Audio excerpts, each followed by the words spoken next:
It's another edition of Time About the Movies, and today we're taking a look at the movies of December 11th, 1992. We've got 4 movies to look at today, so let's not waste any time. Let's jump right on into it, and we'll start off with the first movie that we have, the biggest new release of the weekend, Tom Cruise, Demi Moore, and Jack Nicholson in Rob Reiner's A Few Good Men, written by Aaron Sorkin.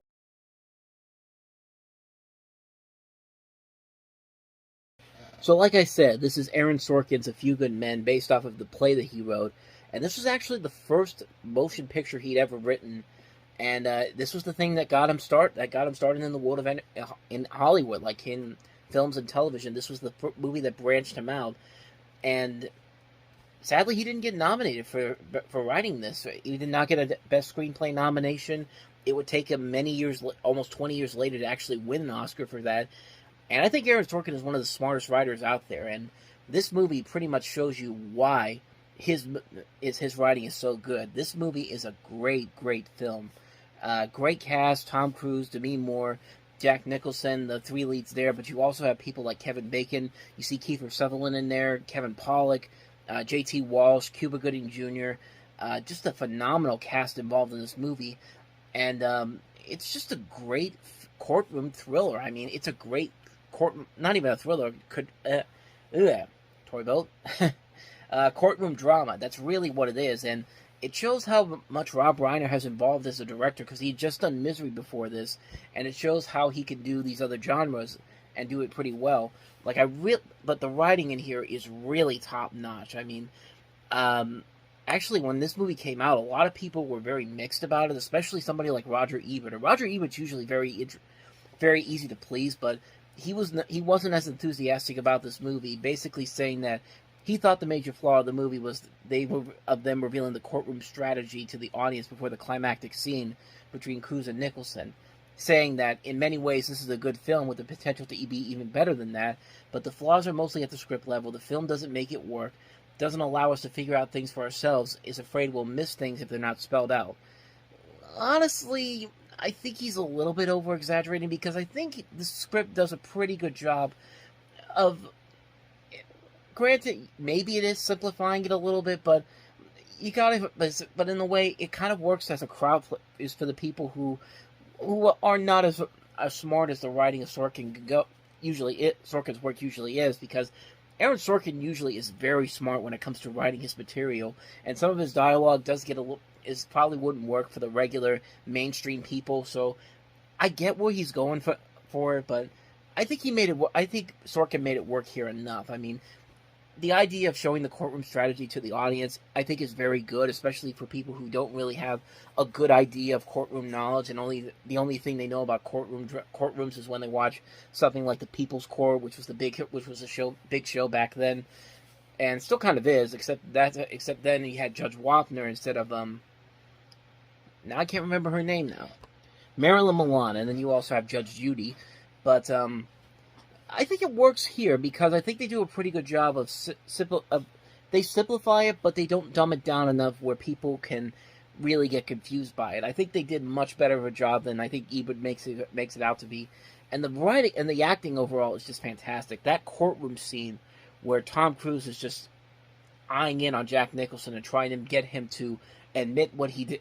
is and try to get him to tell the truth, and has one of the of course the great line, "You can't handle the truth," and Jack Nicholson just going off on him, and it's just such great acting overall. And Cruise and Nicholson, these two really have to stand next to each other. Like Tom Cruise really needs to keep up with Jack Nicholson if he's going to make a scene work, and he really does a good job here. I think this is one of those movies that really shows that, Tom Cruise is not just the flavor of the month type of actor. He's not just doing stuff like Top Gun or Days of Thunder. In fact, another review that I saw for this actually said that pretty much that Sorkin took the opposite approach of what Top Gun was, because in Top Gun, when he plays Maverick, he's a hotshot military underachiever who makes mistakes because he's trying to outperform his father, and when Maverick has to rein in the discipline, Cruise's character, Daniel Kaffee, I think it is, needs to let it go, finally see what he can do. And the film overall does a pretty good job of examining that. Like I said, the casting overall is great in this. The writing in this is top-notch. This is just one of the great courtroom movies ever made. A Few Good Men, man. I mean, what more can you say about this movie that hasn't already been said? Terrific film. If you haven't seen it, do yourself a favor, man. Go out and see it. So that's A Few Good Men. Let's go ahead and move on to the next movie, and that is The Muppet Christmas Carol.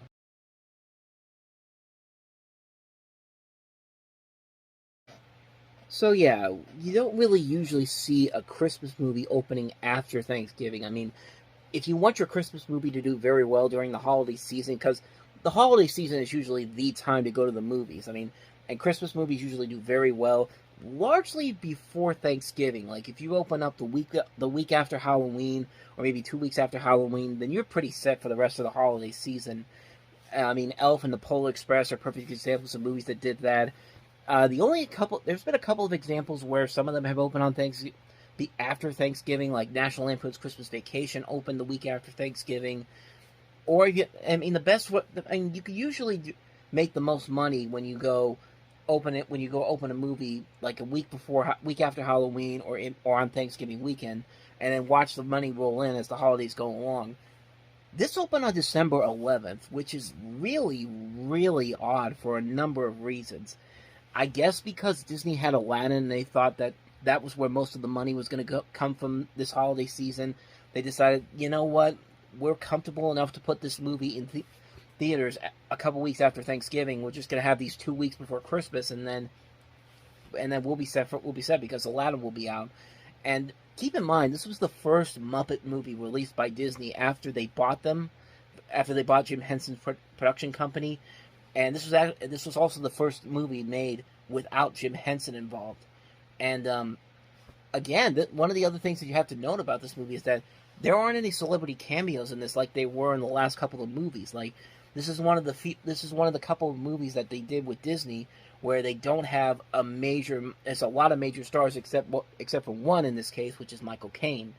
The movie didn't do well at the box office, kind of because of the fact that it opened 2 weeks before Christmas. I think it only ended up making like $27 million, which is not very good for a kids' film around that time. But luckily, the film still has found a life through television, DVD, VHS, Blu-ray. I mean, this year it's celebrating its 30th anniversary, and you can really see why. I mean, this movie really is pretty good. Like, it still holds up over 30 years later. I did like a lot of this movie. I think Michael Caine does a very good job as Ebenezer Scrooge, and I like his interactions with the Muppet characters. It's so weirdly enjoyable when you look at the way he's looking at them. Like, he's not looking at them as different people. He's having interactions with these characters like they're really there, and you've got these really over the top mannerisms that he's having when he's talking to these people, especially the Ghost of Christmas Present, which leads to a lot of funny moments. I think he was in on and I'm pretty sure he was in on the joke all along. I mean, this guy did Jaws: The Revenge. I mean, this movie is like Citizen Kane compared to that one.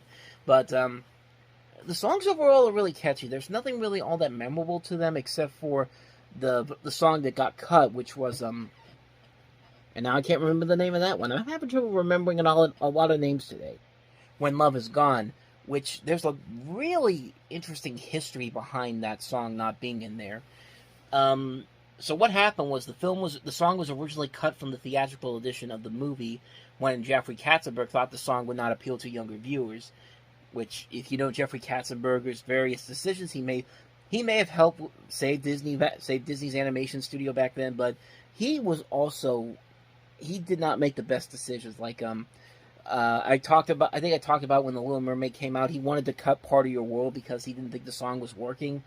And then later on down the road, when they were pitching The Lion King and Pocahontas, he was selling Pocahontas as the next West Side Story. It was going to be a big hit, and The Lion King was going to be this experiment, and he didn't think people were going to see it. So Katzenberger did a lot for Disney, but he was not right always. And I guess you could kind of say the same thing with Michael Eisner, especially in his later years. But the song was only played during the end credits, and the director Brian Henson, who is of course Jim Henson's son, I think.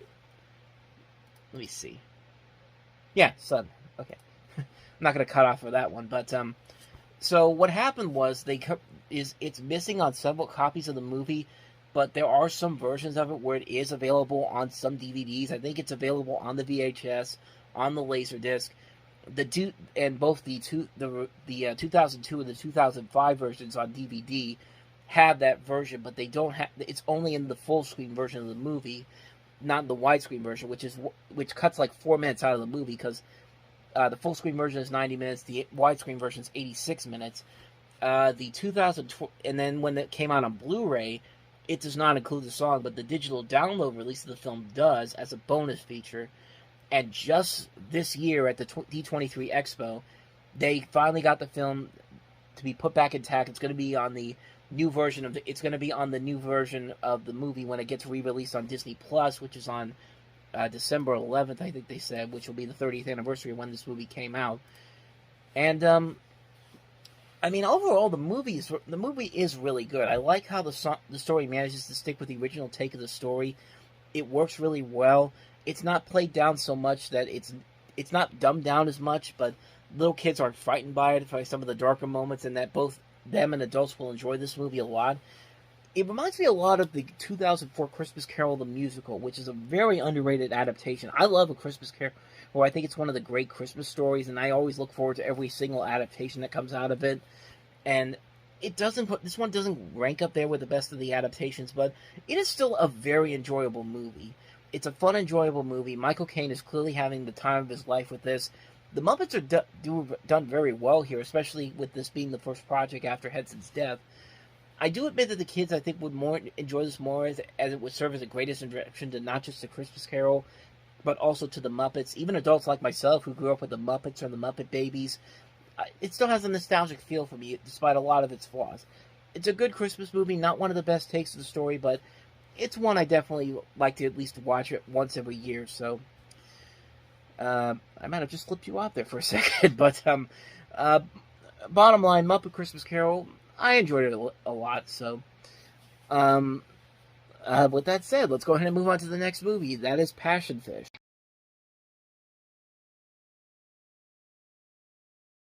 So you have Mary McDonnell playing the soap opera star who was just paralyzed after being in a car accident with a taxi. She's forced to return to her family home and rely under a series of nurses, forcing each of them out until one, played by Alfre Woodard, kind of teaches her makes her change her outlook on life. And I say this because I haven't seen this movie. I've heard about it. I know that this movie was nominated for an Oscar for Mary McDonnell, and also John Sayles, the writer of this. John Sayles, if you don't remember, he's the guy that wrote stuff like City of Hope. He also directed 8 Men Out, The Secret of Roan Irish, Lone Star, Silver City, various movies. And like I said, I haven't seen the movie, so I can't really comment on it too much, but it does look like a pretty decent movie overall. You got two really good actresses in here, Mary McDonnell, Alfre Woodard. Also in here, Vondie Curtis Hall, David Strathairn, Nora Dunn, Angela Bassett, Sheila Kelly. Just a great cast overall. An overall pretty solid story, but from this trailer, I mean. But I mean, it could be something pretty good. I mean, I haven't seen it, but maybe one day I'll definitely check it out. And I haven't seen this last movie either, so we'll be real quick on this one. It's Night and Day.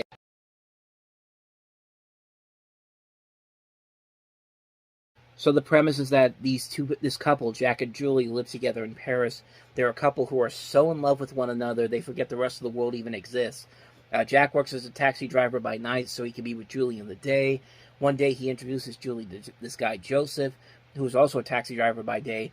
And those two end up falling in love and have an affair afterwards. So, kind of in a way, it reminds me a little bit of Midnight in Paris, except not quite to the extreme level, because these two people, because at least one of these people really loves the feel of the city of Paris. I mean, you can see it in that little clip there. But I don't know too much more about this movie. It probably is not like that whatsoever. But looks nice. I mean, I'd like to visit Paris one day. I think Midnight in Paris really made me want to see Paris, France. I mean, the way that movie was made, I think that movie really made me convinced that I have to see Paris one day before I die. But but we'll save that more of that when we get to Midnight in Paris eventually. But that's pretty much all I got for you on this one, Night and Day. Like I said, I haven't seen it. I can't really comment on it too much. So, Night and Day. So that wraps up another edition of Time About the Movies. Next time, we'll take a look at the week before Christmas. 4 movies that came out, including Mel Gibson's Forever Young, Robin Williams' Toys, directed by Barry Levinson, Steve Martin and Deborah Winger in Leap of Faith, and also Used People. So 4 movies to look at next time around, and we'll do that on the next episode. But until then, thank you very much for watching, and if you want to see more videos like this, please hit the playlist on the next page, check out the previous episode, and I'll see you guys tomorrow for another episode. So thank you for watching, I'll see you next time, and until then, as always, take care.